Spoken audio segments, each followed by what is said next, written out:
Welcome to the city of Memphis.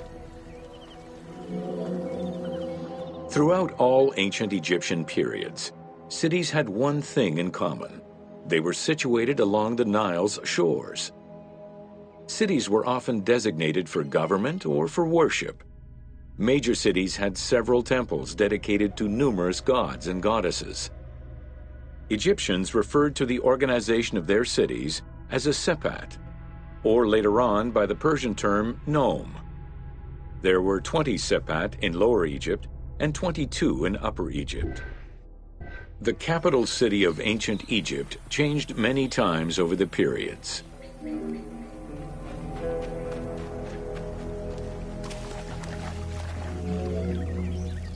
One of the largest was Memphis, located in Lower Egypt.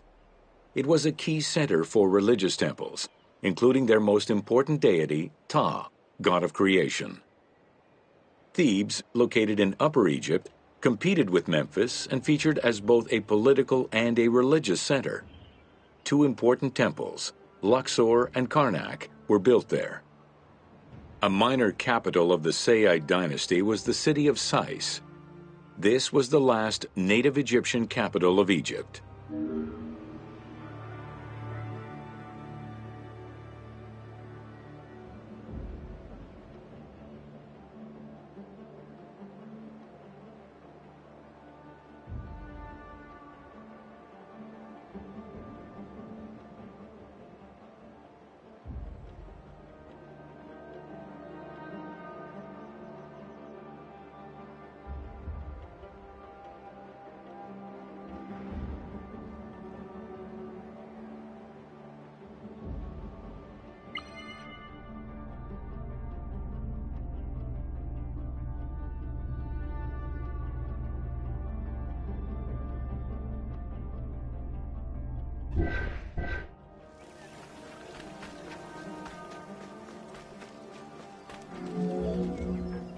During the Third Dynasty, under Pharaoh Djoser, Memphis became the first religious and administrative capital of Egypt.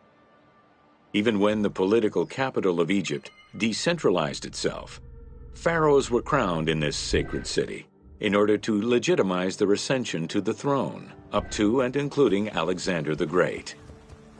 Though Memphis was also referred to as the city. During the Third Dynasty, under Pharaoh Djoser, Memphis became the first religious and administrative capital of Egypt. Even when the political capital of Egypt decentralized itself, pharaohs were crowned in this sacred city in order to legitimize their ascension to the throne, up to and including Alexander the Great. Though little remains today save ruins south of Cairo, we can guess at the structure of the city, which stretched up to 5 kilometers in length and 2 kilometers in width.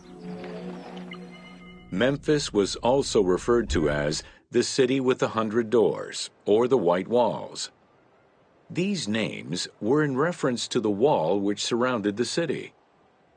Under the protection of Ptah, god of craftsmen, the city was a thriving religious and economic hub.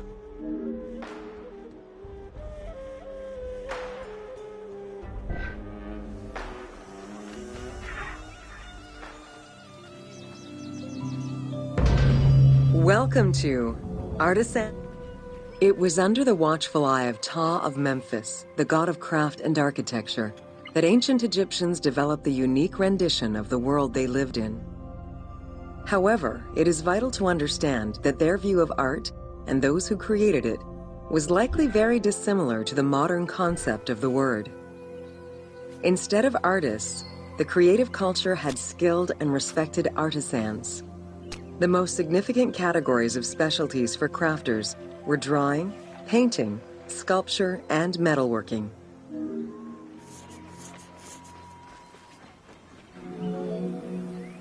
Ancient Egyptian craftspeople created both art and a wide variety of mundane, everyday tools. Every item created had a specific purpose and was produced by anonymous artisans who worked alone or with a team. Most crafts, such as pottery and metalworking, were utilized for everyday items.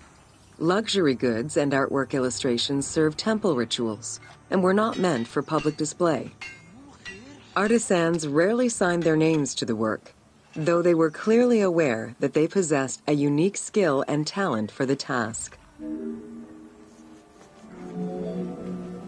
Art, in all its forms, has offered not only a practical insight into the way ancient Egyptians lived, but in how they viewed the world and their place in it.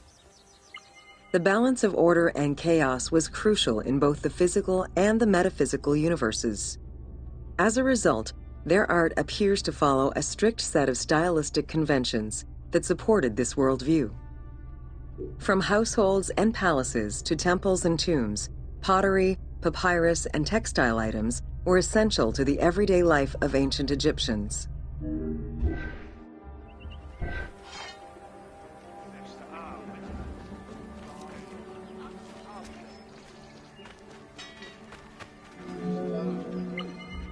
In ancient Egyptian culture, drawing was used as illustration, such as seen in the Book of the Dead.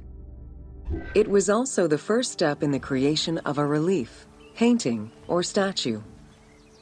Two-dimensional representations were concerned with order and form, and were intended to honor gods and promote the transition of the soul to the afterlife.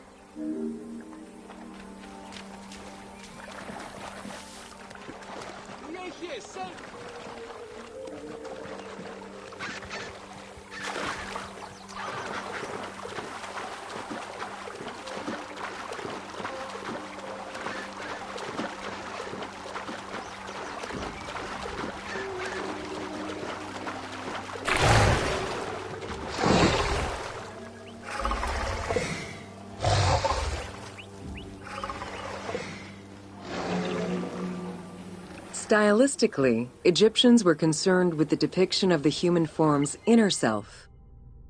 As such, artistic representations were not concerned with realism, but rather with idealized youth and perfectly harmonious visuals.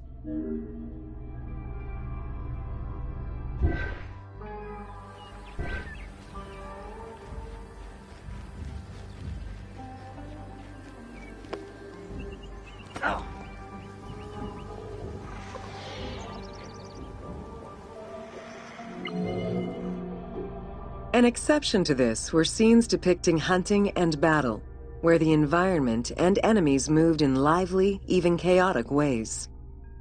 Animals and foes were depicted piled up, as if describing chaos, with Egyptians standing in solemn, disciplined poses, bringing order to the scene.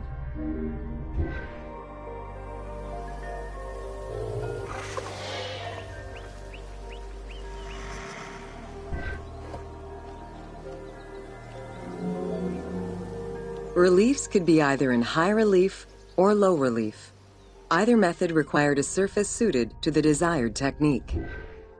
Preparation of the surfaces differed depending on the quality of the rock. A quarried block only needed a simple smoothing. Rough-cut rock monuments, such as those found in tombs, required more work. Often the surface was coated in plaster before being sculpted. For reliefs, preliminary sketches were drawn in red, then framed with a red grid to position the elements of the scenes. Corrected sketches were in black, and once approved, the scene was ready to be carved. This method likely explains the name given to relief makers, the one who draws the outlines.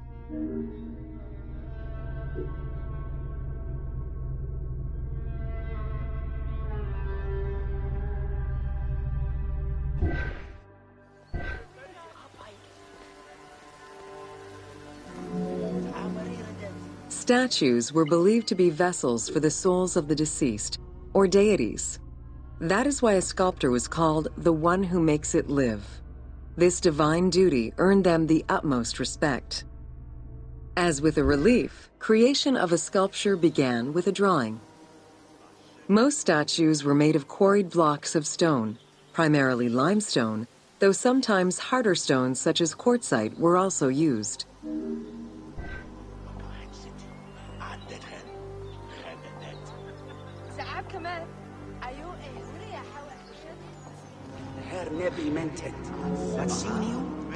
In ancient Egypt, the profession of crafter was organized and relied on a specific hierarchy.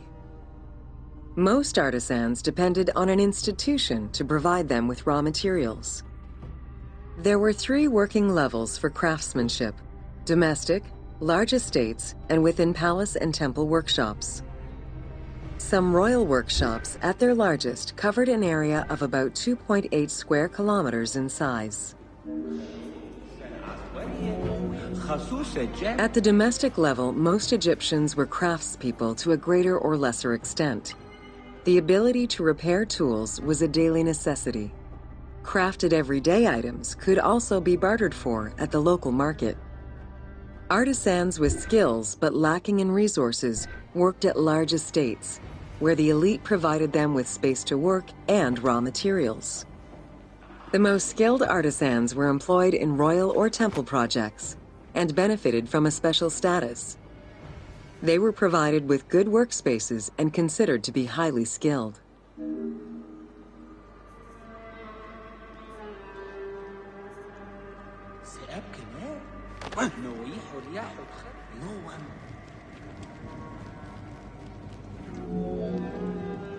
An ancient text known as the Satires of Trades has a number of descriptive summaries that offer teasing glimpses into how artisans were perceived. A coppersmith was said to stink and have fingers that resembled crocodile droppings, while potters were said to be like those who lived in bogs. This view was likely exaggerated in order to highlight the most enviable position of all, that of the scribe.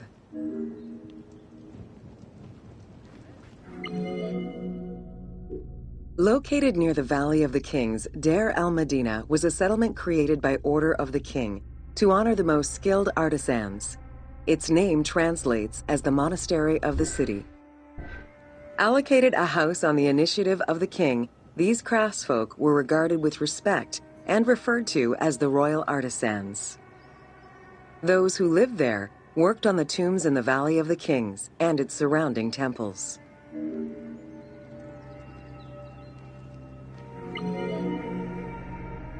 Archaeologists believe the site was home to skilled and respected artisans for over 400 years.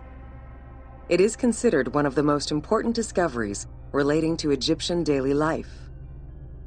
While much of the focus of Egyptian archaeology was on its kings and queens, it wasn't until the excavation of Deir el-Medina that Egyptologists were given a valuable window into the community life of ancient Egyptian artisans.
Welcome to Mummies of Ancient Egypt. The mummification process used by ancient Egyptians was highly ceremonial in nature. The different types of mummification took into account the social level and richness of the deceased and even included animals. The most expensive was that reserved for the pharaoh and the royal family, as well as some of the wealthiest members of the court.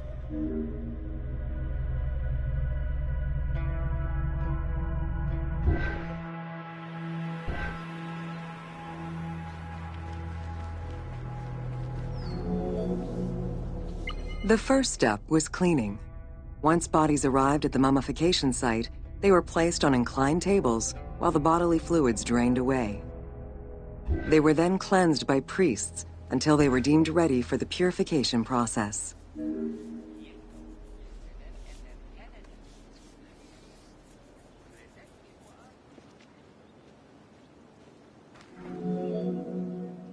The purification of the body began with a libation from sacred water. The priest then fumigated the body with terebinth resin. After the ritual cleansing, priests used oils, spices, and all kinds of essences to further purify the body of the deceased. Finally, all body hair was meticulously removed.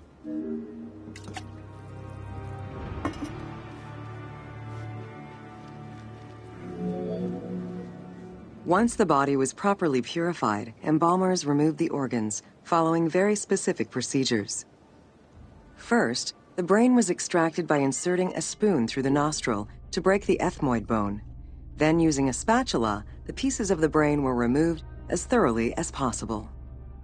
What matter remained was extracted after a process of liquefaction, achieved through the use of a caustic liquid.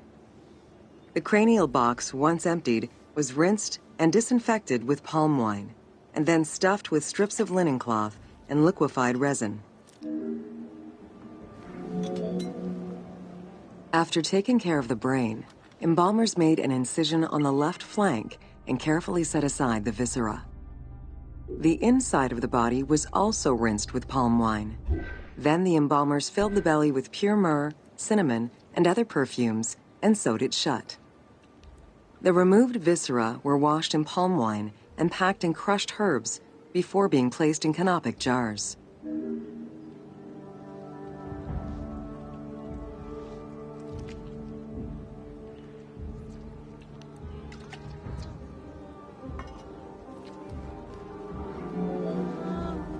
Canopic jars were placed close to the sarcophagus or kept in a chest nearby. At first, the viscera were wrapped in tissue and placed in the vases. As the ritual requirements became more elaborate, ointments, spices, and even water and natron were added to the process.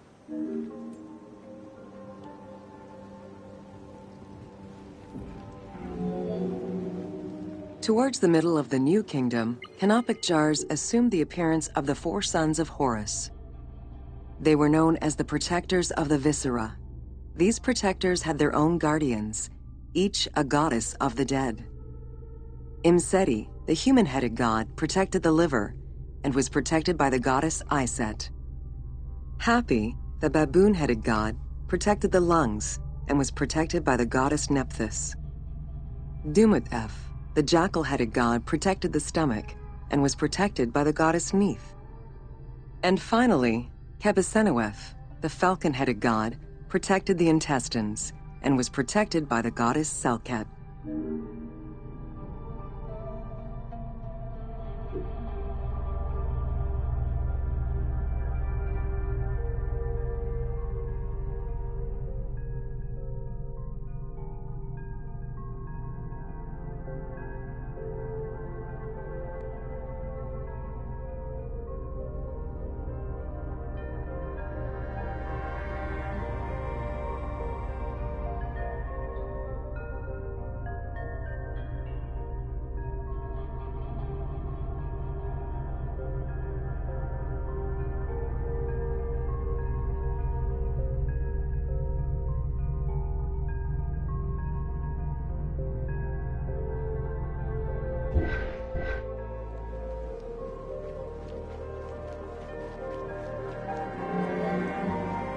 Natron is a naturally occurring mineral found in evaporite. These sedimentary rocks are made up of mineral salts and were generally mined from lake beds in Egypt.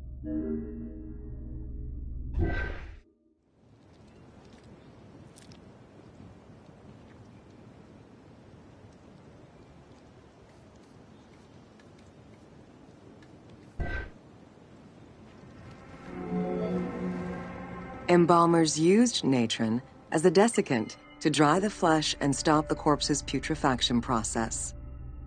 Once the body was cleansed and eviscerated, the deceased was covered in natron for about 40 days. Once desiccated, the body was prepared to be wrapped in strips of linen.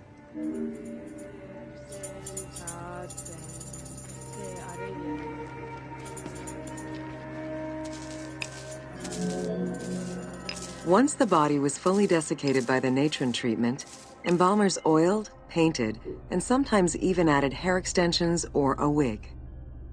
They often used a henna-based antiseptic preparation to give the body a more colorful and lively appearance while preparing it to resist molds and fungi. Next came the phase which gave mummies their most well-known appearance, the wrapping. Originally, each part of the body was wrapped separately. Men had their arms crossed on their chests, while women had the right arm folded over their breasts and the left arm stretched along the body. However, techniques evolved over time. Eventually, the body as a whole was wrapped with limbs alongside the body, and increasingly sophisticated and different techniques of weaving flax bands were developed.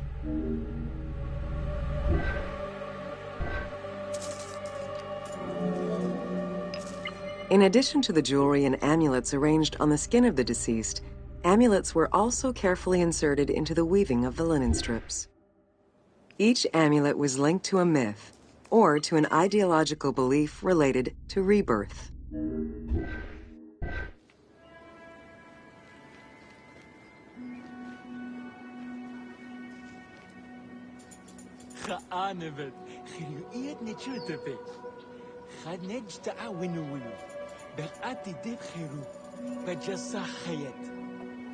بس ياو خروف أقرح تر أنفعي خبط ما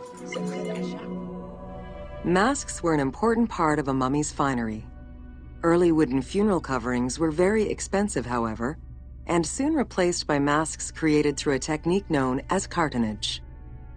Masks fashioned with this method were created by laying several layers of linen or papyrus pulp on a base made of mud or straw. Cartonnage was used for more than funerary masks. Ornaments and the animal coffins of the late period were also made in such a fashion.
Cartonnage evolved to cover the entire body of the mummy during the 22nd dynasty.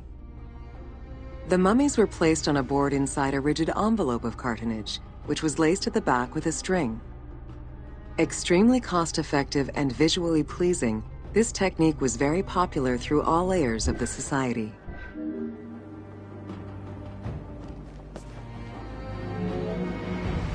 Cartonnage envelopes were usually covered with inscriptions and polychrome decorations, specifying the names and titles of the deceased, scenes depicting daily life, or decorations specific to the funerary world. This was a true gift for Egyptologists eager to study the funerary rites of the ancient Egyptians.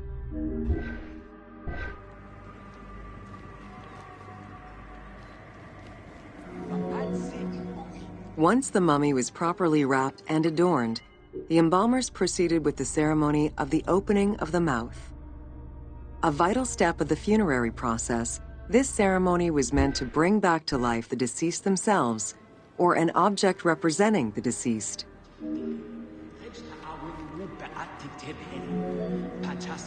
There were no less than 75 different stages for the opening of the mouth. It required the application of the same oils, ointments, spices, and perfumes used during the mummification process. Makeup was sometimes part of the process as well.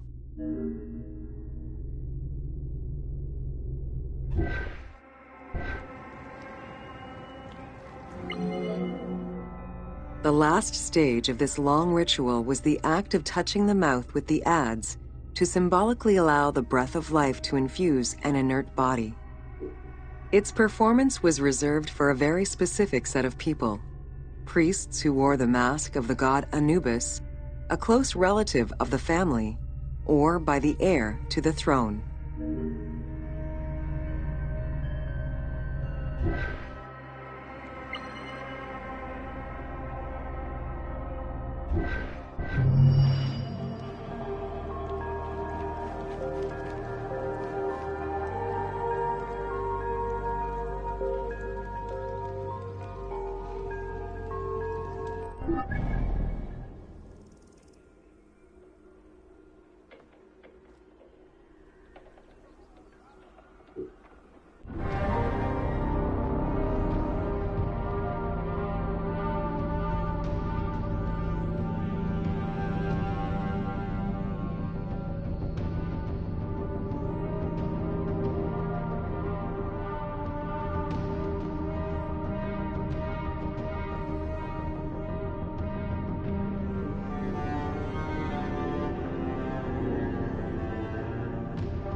Welcome to Temples and Priests.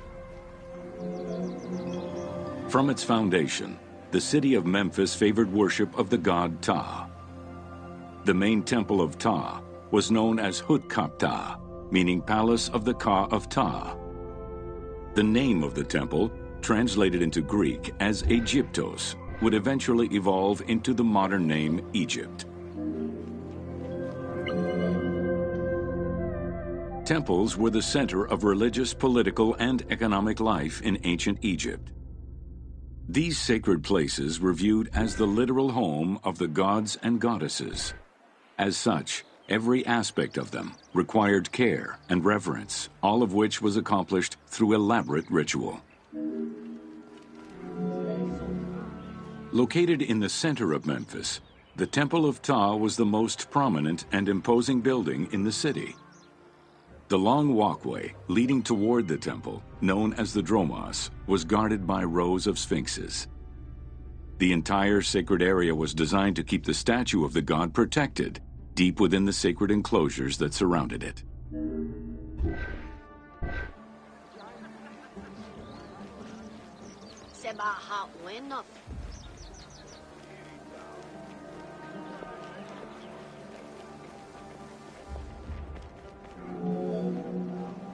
The Dromos opened into a courtyard, with the surrounding portico graced with columns carved to resemble palm trees.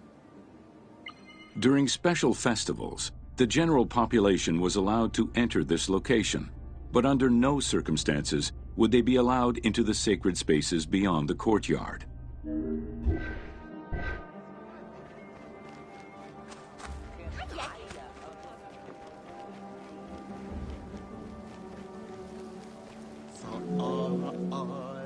The Memphis Alabaster Sphinx was discovered in 1912, almost completely buried in water and sand. 8 meters in height and weighing in at roughly 90 tons, it is still mounted on its original pedestal. Though it is called the Alabaster Sphinx, it was in fact carved from common calcite rock, which is similar in appearance and texture to alabaster.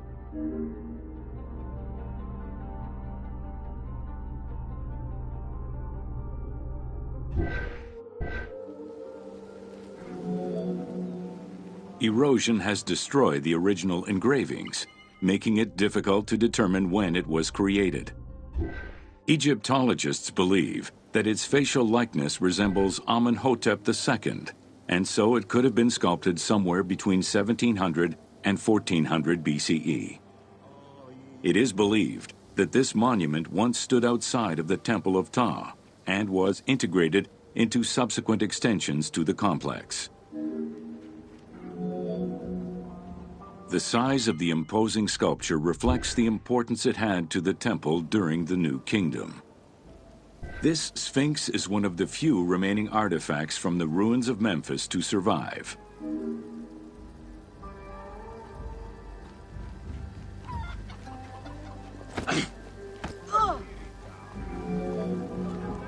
In Egyptian culture, some animals were associated with gods, while others were considered to be living gods.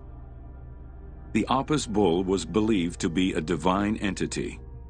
The earliest mention of the Apis bull in ancient Egypt goes back as far as the first Egyptian dynasty.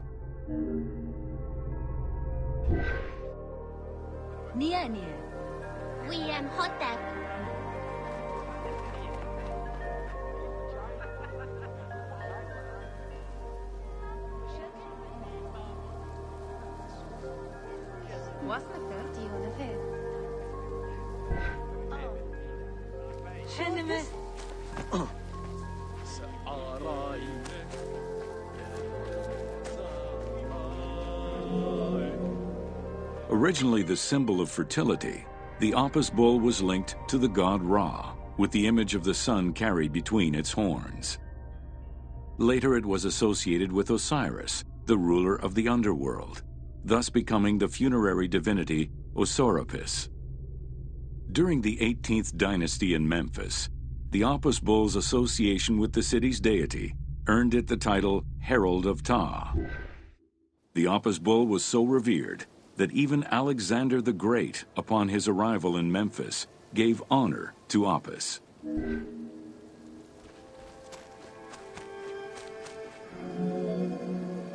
The Apis bull lived with its harem in a sacred barn located in an enclosure in the Temple of Ptah. Each bull bore 29 signs representative of its divinity. Among them, the bull had an eagle-shaped mark on its back, a double tail hair, and a scarab-shaped mark under the tongue. The signs were intended to correspond with the lunar cycle. After its death, Egyptians would search for its reincarnated form among the livestock.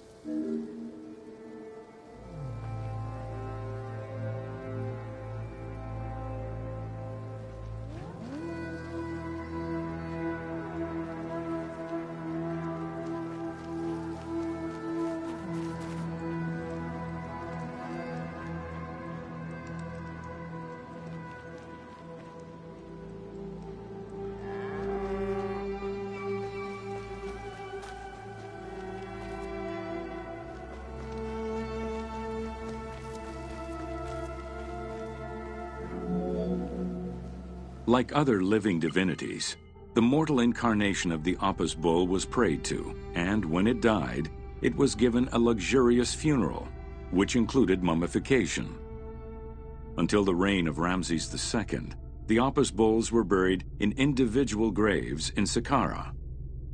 During the 26th dynasty, the bodies of the bulls were buried in enormous stone vats in the underground corridors of the Serapeum of Memphis.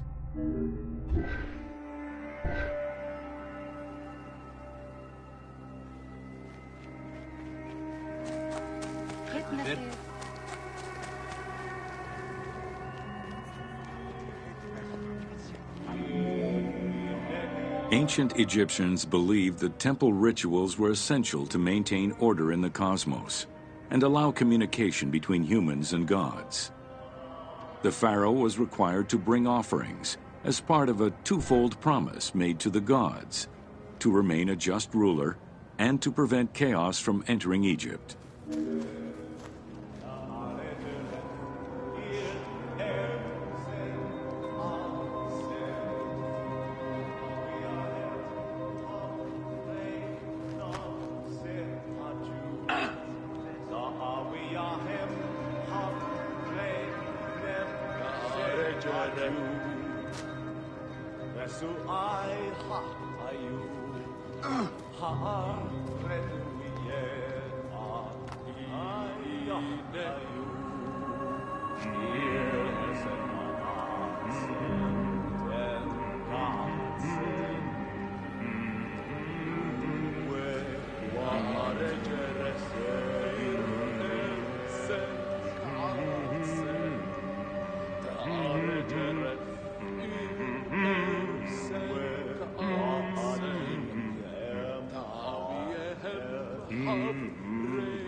Details of the ceremonies found on temple walls provide a thorough overview of the stages of the daily ritual. Performed 3 times a day to mirror human mealtimes, each step of the highly symbolic ceremony was accompanied by specific recitations, many of which referred to mythical events.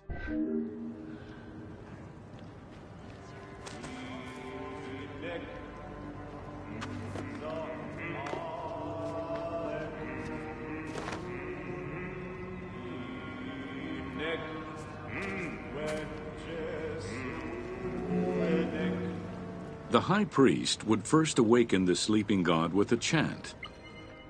Then the seals of the shrine's doors were broken and the bolts drawn back. The act of swinging open the doors was a symbolic gesture where sight was granted to the deity. The priest would then bow and kiss the ground.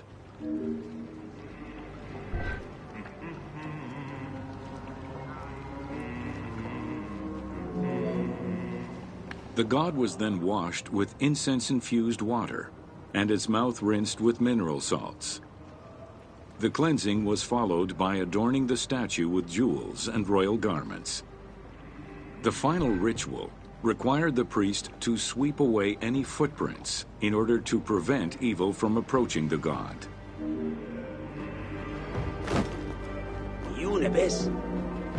Heredity was the primary source of new recruits. Rarely was an outsider allowed this position. At the top of the temple hierarchy was the high priest. Each temple dedicated to a god had at least one high priest devoted to its care and service. During the Ptolemaic dynasty, one family held the position of high priest in Memphis for almost 300 years.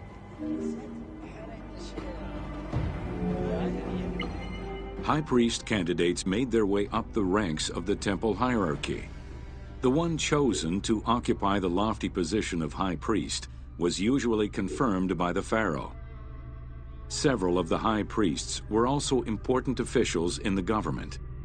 Families sharing the highest priesthood titles tended to make many alliances, thereby gaining more land and wealth. Shifting balances of power sometimes resulted in more or less open conflicts between the priesthood and the pharaohs. In the 21st dynasty, Thebes became the capital of an almost entirely theocratic government.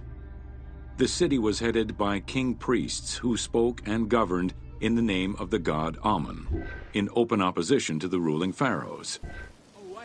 These king priests caused a massive decentralization of power, known as the Third Intermediate Period. The educational institution in ancient Egypt was known as the House of Life. Attended by the offspring of the elite and the clergy, it was a place tailored to the social status of its attendees. The earliest references to this type of institution date back to royal decrees of the Old Kingdom.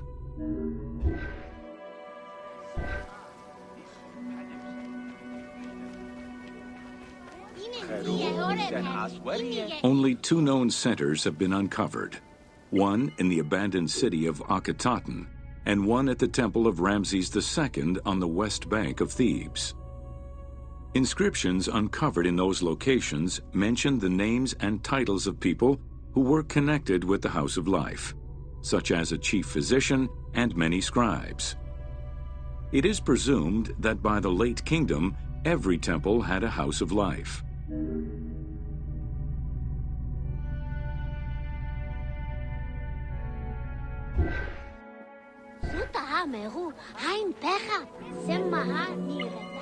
The House of Life offered training for the elite, destined for occupations such as astronomers, doctors, veterinarians, diplomats, architects, translators, or theologians. Some institutions focused on specific disciplines, making them a central hub for the country.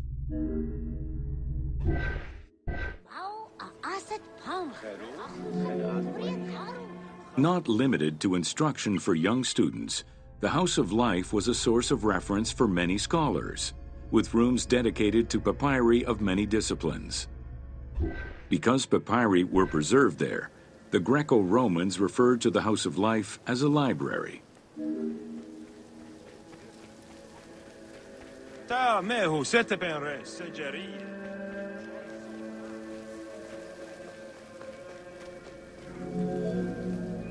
Ancient Egyptian economy was based on an unequal system of redistribution of goods.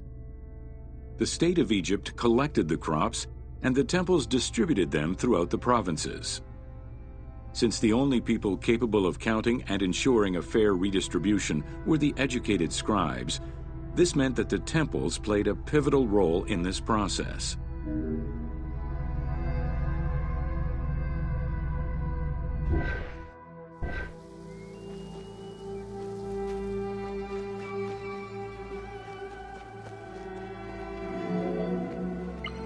There are records of pharaohs making offerings of large tracts of land and animals to temples in order to maintain their favor. Ramses III offered generous gifts to the temple of Amun in Karnak in such a manner.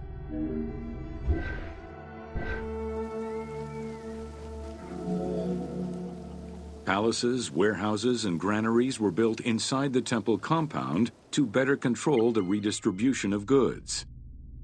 The size of the recorded numbers of goods, combined with every other function filled by temples, only serves to confirm their might as economic, religious, and political centers of power within Egypt.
you.